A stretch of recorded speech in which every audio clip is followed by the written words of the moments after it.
Hello, everybody, and welcome back to the Drive Pink Dialogue. I'm your host, Scotty, and this is the raw reaction as Inter Miami defeats Atlanta United 4-0.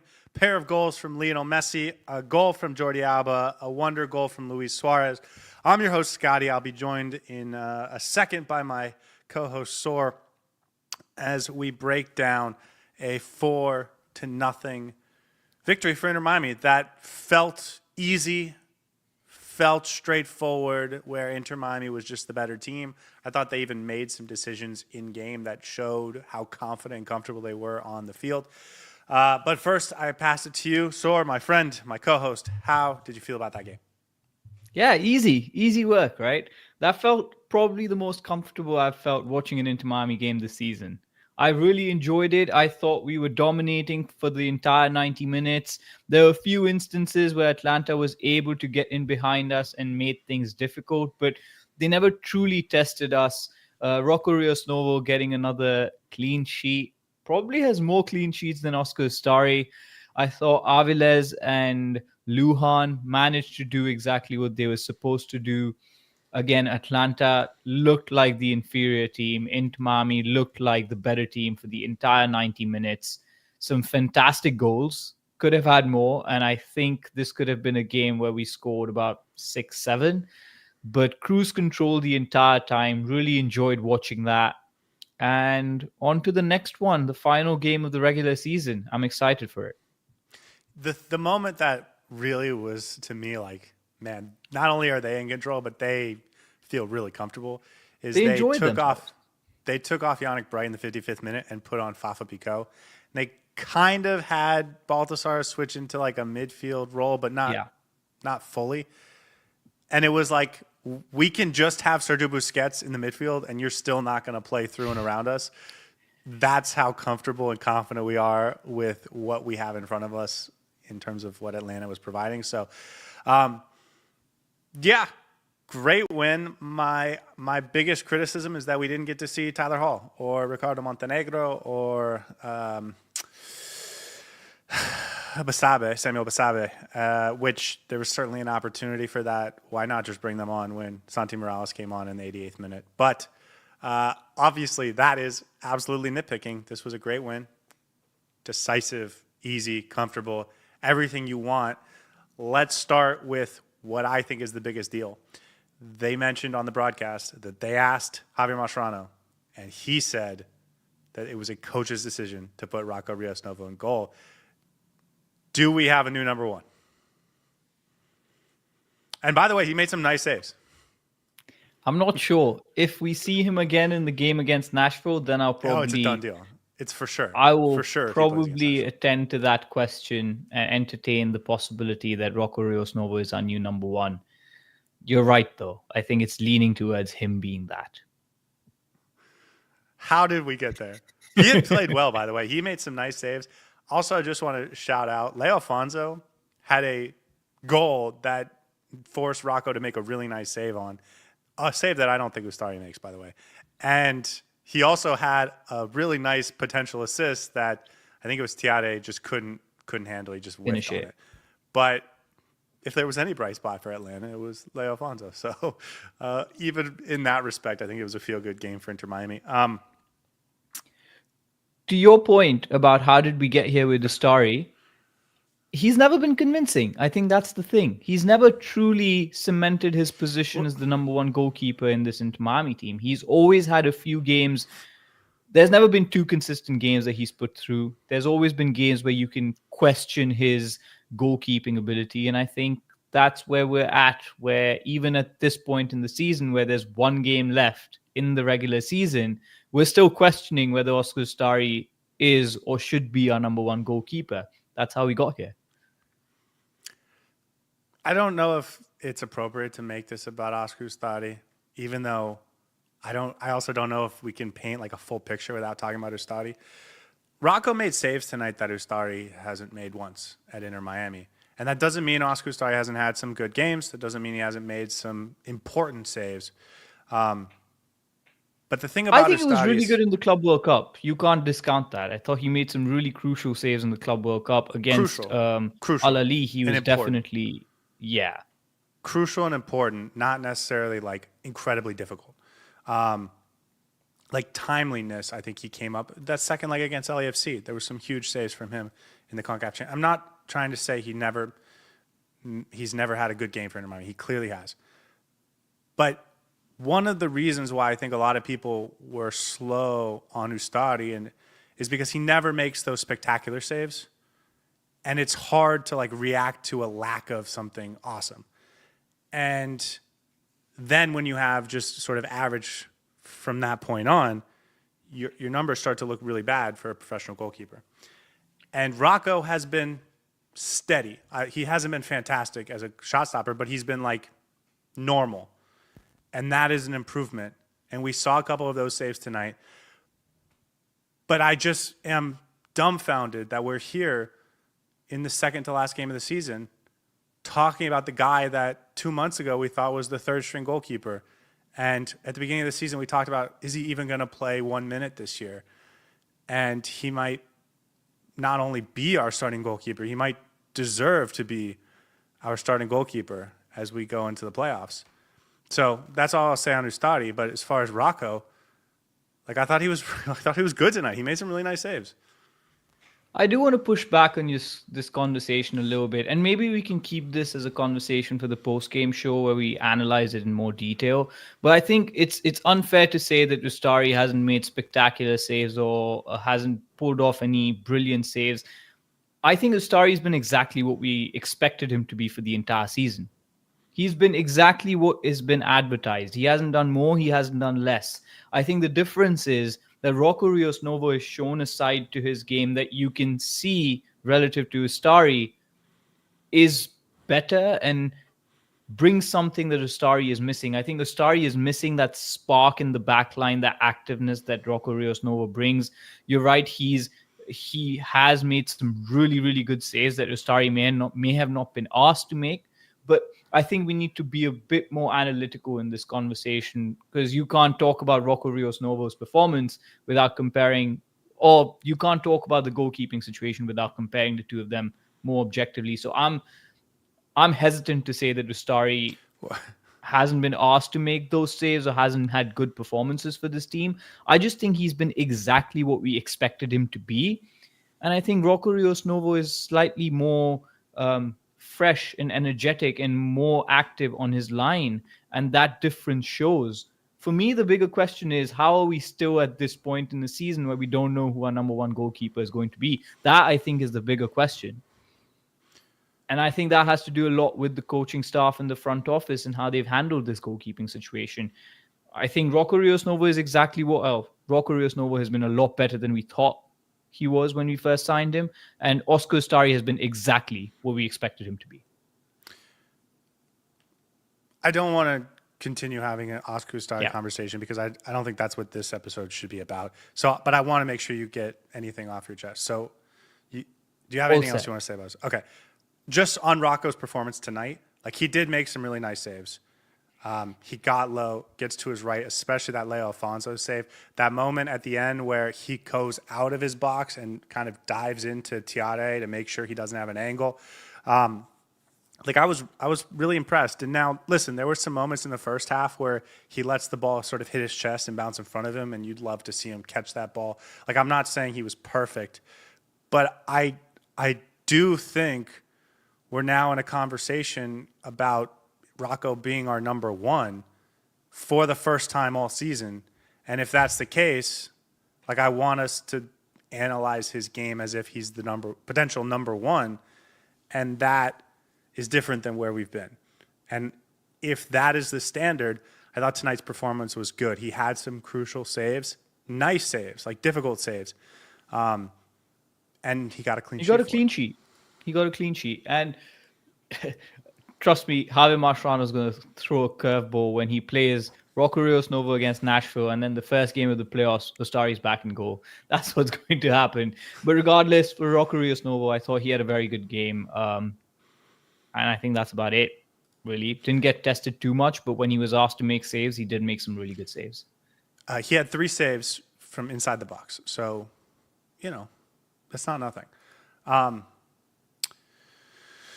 Okay, let's get to the chat because I think a lot of the other things and players I want to talk about, I've already seen some chats about them. Tunde says, like I said, a blowout and the brace man strikes again. Lionel Messi, 2 goals and an assist, 3 Could goal have been more. contributions. Could have been more easily, except it couldn't have been more because he's not into hat tricks for Inter Miami this season. I mean, all the things you would normally say about Lionel Messi and how great he is, he didn't even look like he was in his 100% A form, and he was still just breezing through. Like he's a phenomenal talent, obviously, but to see him get those 2 goals, I think means he's going to win the Golden Boot too. Now, he never even needed to get off second gear. He was just Never. in cruise control the entire time and was dominating front and back. I thought he was enjoying himself. He was comfortable out there. There were moments where he was making runs in behind. The second goal that he got, he actually made a run in behind that Jordi Alba found him with a really good pass. That goal was a lot more difficult than the first opportunity he had in the first half, where he was one-on-one with the goalkeeper and he shot it straight at Hibbert. So there were opportunities there for Lionel Messi to grab at least 4 goals tonight. And that was only because he was just completely in cruise control. Atlanta didn't know how to contain him. 1 assist, 2 goals. What a brilliant performance again from him. And this is what we need going into the playoffs. If he can build his confidence and make sure he's feeling good about his body in the playoffs, I hope he can switch it up a gear and completely take the game away from the opposition. But what a game tonight. Yeah, Lionel Messi, I think you nailed it. He never got out of like second gear, and he didn't need to because he was the best player on the field and made it look easy. And that he has the talent to do that. Tunde says, despite Suarez's goal, he wasn't very good today. Fight me. What do you think of Luis Suarez? I thought he had a lot more opportunities to score easy goals tonight, and then he chose the opportunity to just score a banger. By the way, that's such a Luis Suarez thing to do as well, falling back and shooting a volley straight in the back of the net. I thought he was fine. He wasn't having the particularly best game, but I thought, again, much better than he's been in the past this season. And he got a goal. He got a goal. Could have had more. Could have had more, but he got a really good goal. So did what he had to do. Yeah, we've obviously seen Luis Suarez this year have a couple games where he's tripping over the ball and like really struggles. This wasn't that. He was doing what he was just doing what a normal striker No, does. he was and fine. Then he also got a goal. He was I thought it was above fine. average. Yeah. Although I will say, I don't know if I would fight someone over it. If they were really trying to fight, maybe I would just let them have that. And then Jordi Alba, also a goal scorer. I mean, could you script it any better? Final regular season home game for Jordi Alba. The actual truth is, the last time he plays for Inter Miami, they might win the MLS Cup, but more than likely his last game, or at least potentially his last game, is going to be like a huge disappointment because Inter Miami will be eliminated. And Yeah. it won't be a feel-good moment. So this is the feel-good moment. They're doing a celebration for him after the game right now, or a ceremony or whatever it is, just like they did with Busquets last week. He gets his moment, has a great goal, has a great game, also had an assist, gets to hug, I believe, his children. And Yeah, I'm watching it right what now. a feel-good moment, right? No, absolutely brilliant. I thought he was phenomenal this game. I did too. Best player after Messi on that pitch, making in those runs behind, was finding Messi or making those cross-field balls with absolute ease and looked like he'd run the years back. Very comfortable from him, enjoying himself, getting in some good dangerous positions. Very easy performance. I think this is going to be the easiest post-game show to do because a lot of these players just felt comfortable and in cruise control. This is how we expected Inter Miami to play for consistent spells this entire season. Now that we're at the end of the season, of course, what's happened has happened, but it's good to see that this team genuinely has the ability to put opponents away, especially those opponents that are inferior in quality and that we expect to beat. And that's what it looked like. Messi, Suarez, well, Suarez less so, but Jordi Alba, Sergio Busquets as well. They all played in a way that looked like this level is far below their capabilities. Like they're just too good for this level, and that's what it felt like this game. SD says Golden Boot and MVP for the GOAT. He now has a 2-goal lead on Bouanga. Bouanga and LAFC. LAFC plays tomorrow, but Bouanga is with Gabon for international duty. So they will duke it out, I guess, next week for the Golden Boot. But Messi, obviously, with these 2 goals, has a huge advantage. The MVP, I think, hasn't been in doubt for weeks. Messi is the second best goal contributor in any season this year in MLS history. Do you remember last year when he had that game where he had 5 assists in one game? Yeah, I do remember that. 5 assists and a goal. If he's able to repeat that feat, obviously that's asking a lot. Next Saturday against Nashville on the road, he would break the MLS goal contribution record for an MLS player in a single season. Obviously, that would be extraordinary, but we have seen him do it before, so not out of the. Could have been that game tonight, by the way. Could have been that game tonight if he got like 4 goals. By the way, that's how he needs to play in the playoffs for Inter Miami to go all the way. 3 goal contributions, maybe 2, but 3 to feel good about it. But just to talk about the Golden Boot, I think it's above and beyond Denny Bouanga now, right? He has to score 2 in the last game or get a hat-trick in the last game that he plays for LAFC. And even then, I think Messi still has the ability to surpass him. So I think it's Messi's to lose now. Well, they'll play the game at the same time, right? Or maybe the Western Conference games will be a couple hours later. But I think you're right. I think it's over. And we found the real reason Messi came to play today. No, I'm kidding. Pepto says Baldassar had a great game if he can stay healthy. He does have a lovely assist to Messi for the first goal. I don't know about great, but he was solid. I mean, I thought he was good. Was comfortable. Yeah. Everyone looked good. And yeah, he did too, surely. No, I thought he was very good at his pressing, won the ball in a dangerous position, which resulted in the goal. But overall, a very good performance from him. Yeah. Mike V says Rocco can dribble bowling balls. VV says, I hope those Argentina players watching are future Inter Miami signings. Otamendi, Paredes, etc. How old is Otamendi? I don't know. Gabriella says, Rocco needs to be our goalkeeper. This, I think, is going to be maybe the biggest conversation over the next week is Rocco Rios Novo Inter Miami's best goalkeeper, and should he be starting for Inter Miami in must-win games? If I will say, for Ustari's credit, like, if there has ever been times where he's absolutely shown up and put the team on his back and been phenomenal, it has been in the biggest games we played this year. So maybe I would imagine you would want that going into the playoffs, but this whole decision has really thrown me through a loop. So I don't know what to say. Listen, Javier Mascherano thinks this is going to be a calm weekend for the Inter Miami fan base. Let's throw a curveball at them. And here we are talking about this situation where genuinely nobody expected this to be the case at the end of the season, at least. Janet says, very sentimental game, if you know what I mean, with the goat and the squirrel. This is something I did think about. Elmer says DePaul and company players of the match, but really about Rodrigo DePaul. Do you make anything of the fact that they played like this without Rodrigo DePaul in the lineup? No, absolutely nothing. Nothing.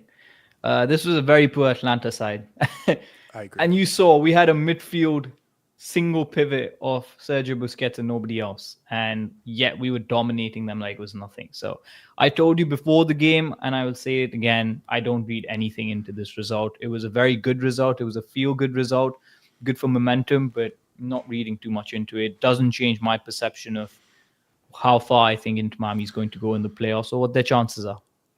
I agree. Ash says Santi Morales showed his skills. Here were the substitutions. It was Fafa Picault comes on for Yannick Bright in the 55th minute. The game is 1-0. It just becomes 2-0 at that point. You take off a defensive midfielder. You put on a forward. Baldassar sort of becomes sort of like a roaming midfielder, but certainly doesn't want like for like replace Yannick Bright in the midfield. And then Ryan Saylor comes on in the 80th minute, Santi Morales in the 89th minute. Any thoughts on that? I mean, I mentioned at the beginning the taking out the midfielder, but it was just sort of getting guys playing time, right? Yeah, I think so. I think it was just getting players on the field, getting them some minutes. I would have liked to see some of the youngsters come on. I thought it was definitely an opportunity to bring them on at that time, but it's fine. I thought Fafa looked good when he came on as well. Again, comfortable. Had some really good balls into the box, one which eventually resulted in Suarez's goal. So good substitutions overall. Never looked like Inter Miami was in trouble in this game. No, never. Tati says, by the way, a couple minutes ago, Matteo Sovetti scored a goal for the Argentine U20 team. I will just update this. I did watch the goal. He kind of gets the ball put through to him, and he has a one-on-one with the keeper, and he beats him.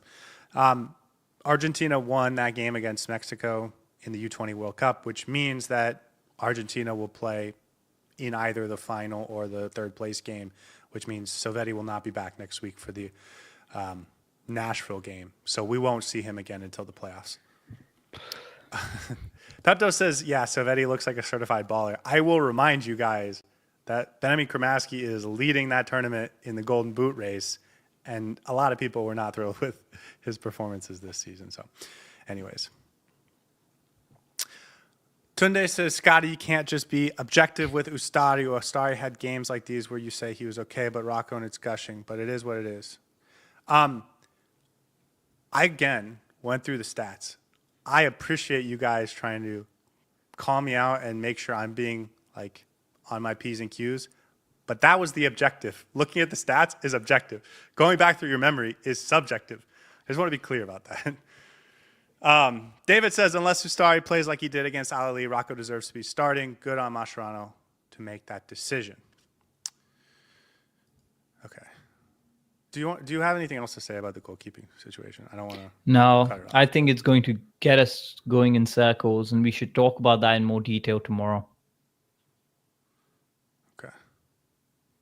But I will say we need to sort this out as soon as possible, because you don't want uncertainty in the goalkeeping spot when you go in. It's too late. It's too late. This is too late to have uncertainty. It is currently too late to have uncertainty. And that's, I guess, my point is this should have been Ustari's game, because Ustari is your guy. And I'm talking, to rhetorically to Javier Mascherano. So why is Rocco even playing unless you genuinely think Rocco gives you a better chance to win the MLS Cup? Because you don't want to have any questions. You don't want Ustari thinking he's one bad pass away from getting benched. You don't want him thinking he has to make a save, or you don't want any of that to be a part of his thinking. And so the only way this makes sense to me is if you genuinely are thinking Rocco maybe is the guy, which is crazy to me that we've ended up in this situation. I can't blame Javier Mascherano for this, so that's good. Mark says, can they build momentum from this? What do you think? Depends how we finish off against Nashville. That's the only game left now to build this momentum into. History tells us... Stop. Can I just say something? Go on. Okay. A couple weeks ago, they played Seattle at home. Won 3-1, looked great. Then they played DC United, won 3-2, looked good. Then they played NYCFC on the road, won 4-0. Like, not only were they playing well, they were scoring a bunch of goals. Last week against New England, 4-1. This week, 4-0. But there was 2 really bad games in between those stretches. And if we go and beat Nashville 4-1 next week, you shouldn't feel better about Miami playing Orlando City the week after in the first round of the playoffs, or Cincinnati, or not Cincinnati, Columbus, or whoever. Because I don't think they can put 3 games together in a row. I'd rather lose to Nashville and then do well in the playoffs. No, it's going to be consistency now, man. You have to win every single game after this. I should add, Inter Miami confirms that they will be no lower than third place in the Eastern Conference. They needed 1 point from their last 2 games. Obviously, they get 3 tonight. So, yeah. Dicrotic says, you're looking handsome, Saur. Thank you. Put words in his mouth.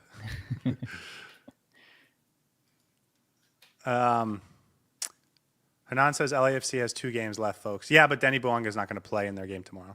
Correct. Unless he decides to come back from national duty and just be like, I want that golden boot. Yes, but unfortunately, his game is on a different continent, and Messi's game was next door. Pythia says Silvetti to play over Allende or sub Suarez during the game. What do you think about Silvetti's role, and maybe also Allende's performance tonight when he comes back? Because his last game, he did start over Allende. I think we all gave him positive marks. Sort of a 3-game sample where maybe 90 minutes total, maybe 110 minutes total. Promising for a 19-year-old, but I find it so hard. And just like the same thing with Ustadi and Rocco, it's so hard to have this much uncertainty at the end of the season that it feels like he kind of has to be a bench piece, but who knows with Javier Mascherano. So let's dissect it one by one. Allende, I thought, had a good game today. Made some really good runs in behind, was active, was involved, didn't look like a ghost out there, not getting involved in plays. I thought he was putting some crosses into the box, some low crosses, getting in behind the defense, was involved quite a lot. So I liked that. I enjoyed it. Again, comfortable performance from him. I think the Ustari Rocco conversation is slightly different from the Allende Silvetti conversation because I don't think it would make too much of a difference if Allende starts or if Silvetti starts. In fact, what I will say is I think Silvetti might have a little bit more spark to him and ability to impact the game than Allende would. So for me, it wouldn't necessarily be that much of a difference. Stop. This is the exact same thing where Rocco is like a promising but unknown quantity, which is exactly what Matteo Silvetti is. And Allende and Ustadi are the consequences are different, though. Entrenched player that Mascherano has committed to all season. The consequences are much different, though, because Ustari is obviously, if Ustari doesn't have a good game, that can impact this team's results. If Allende doesn't have a good game, the burden of goal sharing is spread across the front line. So it's not that, it's not going to be life and death for this team. That's why I distinguish between those two situations. But certainly, honestly, I don't really care if Silvetti starts or Allende starts. I think they both offer something similar. I would honestly just put Silvetti on because I think he has a lot more X factor than Allende does. Certainly, we've seen Inter Miami get victories this year when Allende does not play well.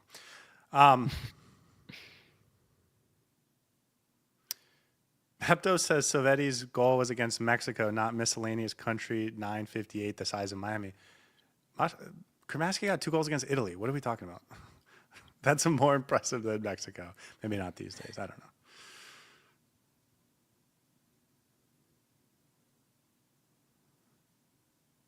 Ash says Jekyll and Hyde team equals poor coaching. What'd you think of Chelo Weigand? I thought he was fine. He did well today, didn't he?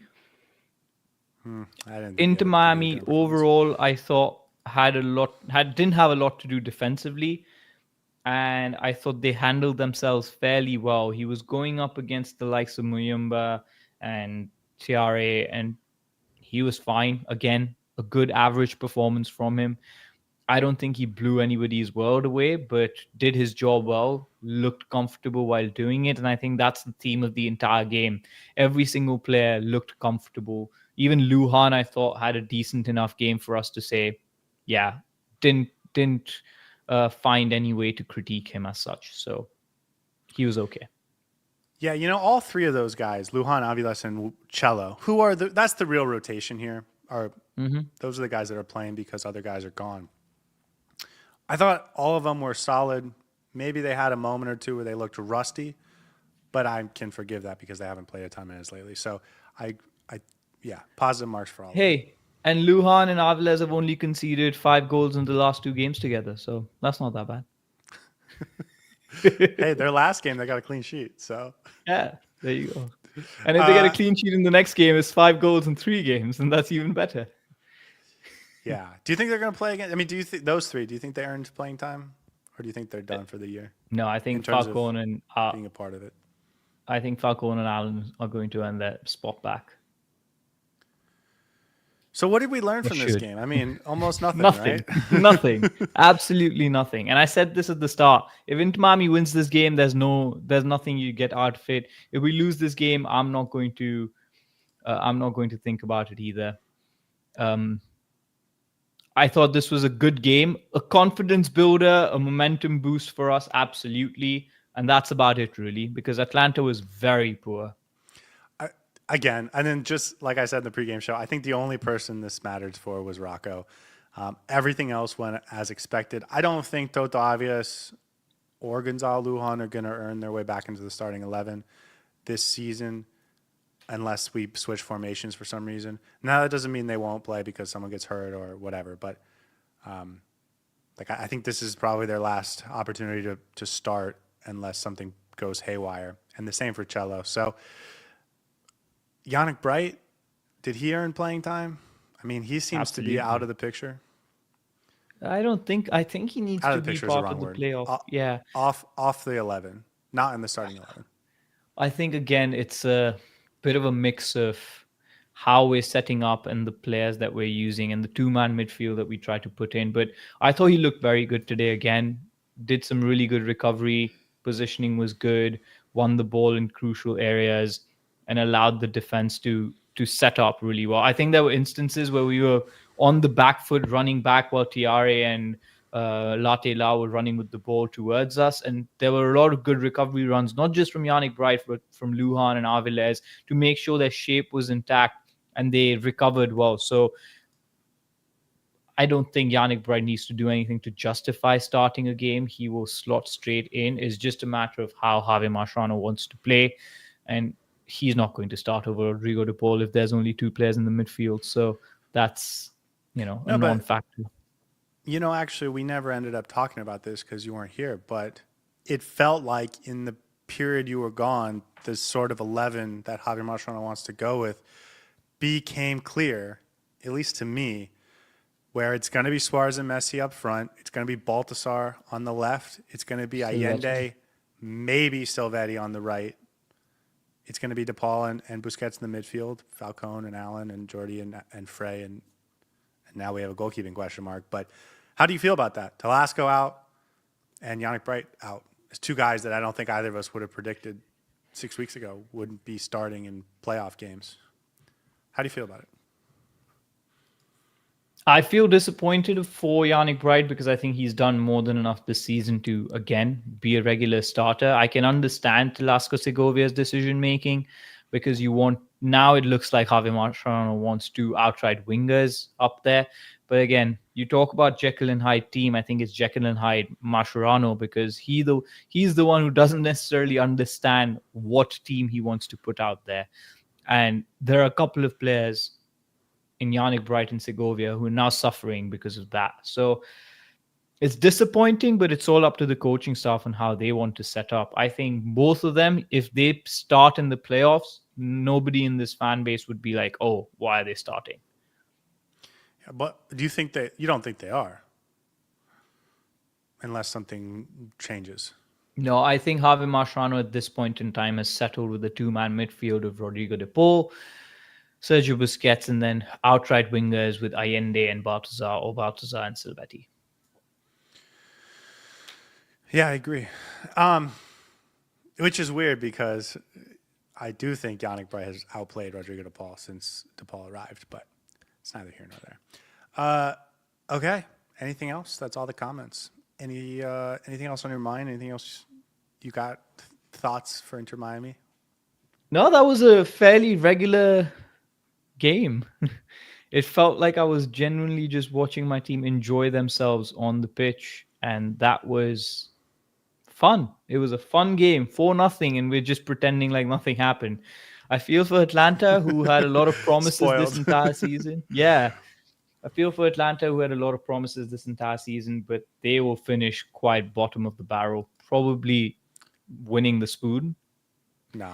But Inter Miami going ahead and doing the job comfortably. And I'm glad it wasn't a trap game. We're the third seed now, which is massive. Now let's go get that second one. Hopefully, since he dropped some points. Also, Orlando lost 2-1 to Vancouver, so we might actually be playing them in the playoffs. Who knows?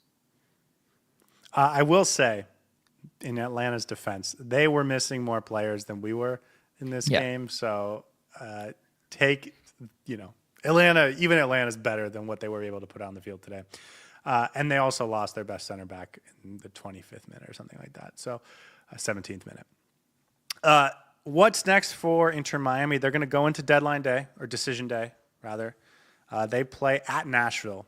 They have already confirmed third place with this win tonight, and they can still potentially get to second place if they outperform Cincinnati next week.